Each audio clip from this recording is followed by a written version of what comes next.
Cette vie est courte, mes chers. Par Dieu, cette vie est courte. Alors pourquoi un ami ne parle-t-il pas à son ami? Pourquoi un proche déteste-t-il son proche? Pourquoi un voisin fait-il du tort à son voisin? Pourquoi les gens se nuisent-ils les uns aux autres? Par Dieu, tout cela ne servira à rien. Tu vois ta mère avec qui tu es en conflit. Par Dieu, un baiser d'adieu ne servira à rien. Par Dieu, le baiser d'adieu sur le front des disparus, ceux qui sont partis vers Dieu, ne servira à rien. Tu t'excuseras en déposant un baiser d'excuse sur le front d'un mort que tu as blessé. Mais ce baiser ne servira à rien.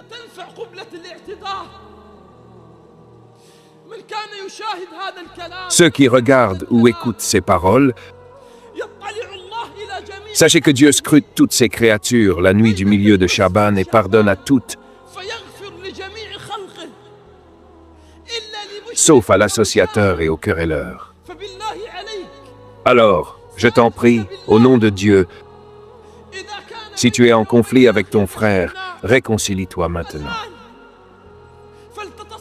Maintenant que les âmes se réconcilient, maintenant que les cœurs s'apaisent.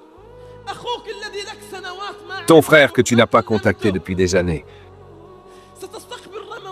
tu vas accueillir Ramadan sans lui parler. Tu accueilleras Ramadan et Dieu aura pardonné à toutes ses créatures sauf à toi.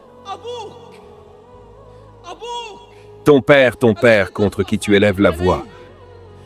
Ton père avec qui tu es en conflit. Ramadan viendra et tu resteras ainsi? Cela te satisfait-il? Par Dieu, tu ne connaîtras la valeur des gens qu'une fois qu'ils seront partis. Notre problème, notre malheur, c'est que nous ne reconnaissons pas la valeur des uns et des autres qu'une fois que nos proches sont partis.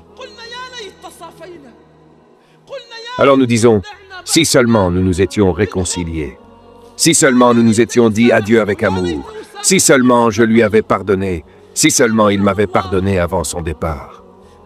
Serviteurs de Dieu, hâtez-vous, hâtez-vous. Par Dieu, cette vie ne mérite pas que tu sois triste. Cette vie ne mérite pas que ton voisin, juste à côté de toi, ne te parle pas. Cette vie ne mérite pas que ta mère soit loin de toi, tandis que tu es occupé avec ta femme, et que tu ne la visites qu'une fois tous les 3 ou 4 mois. Cette vie, par Dieu, est courte. Elle ne mérite pas qu'à cause d'une voiture, d'un commerce ou d'un bâtiment, tu ne parles plus à ton ami jusqu'à aujourd'hui. Cette vie ne mérite pas cela. Nous partirons tous. Nous partirons tous. Nous partirons tous vers Dieu. Alors pardonnez-vous les uns les autres. Réconciliez vos cœurs avant Ramadan. Et le meilleur d'entre vous est celui qui commence par la paix. Ce n'est pas une honte. Avant Ramadan, commence par la paix. Car c'est une calamité de commencer à lire le Coran et à prier la nuit alors que tu ne parles toujours pas à ton ami. C'est une calamité que nous préparions maintenant nos prières de Ramadan. Alors que la haine, la rancune et la jalousie habitent nos cœurs.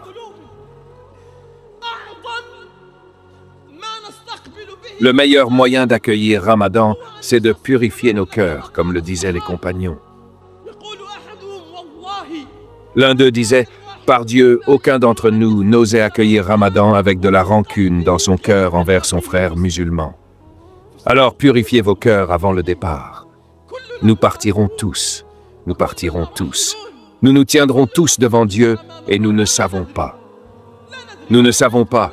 Celui que tu ne parles pas aujourd'hui, peut-être que tu accueilleras Ramadan avec lui. Mais l'année prochaine, peut-être que toi tu seras sous terre et lui debout. Ou peut-être que lui sera sous terre et toi debout. Alors il ne reviendra pas pour que tu t'excuses. Et les excuses ne serviront plus. Le jour où ni richesse ni enfant ne seront utiles, sauf celui qui viendra à Dieu avec un cœur pur.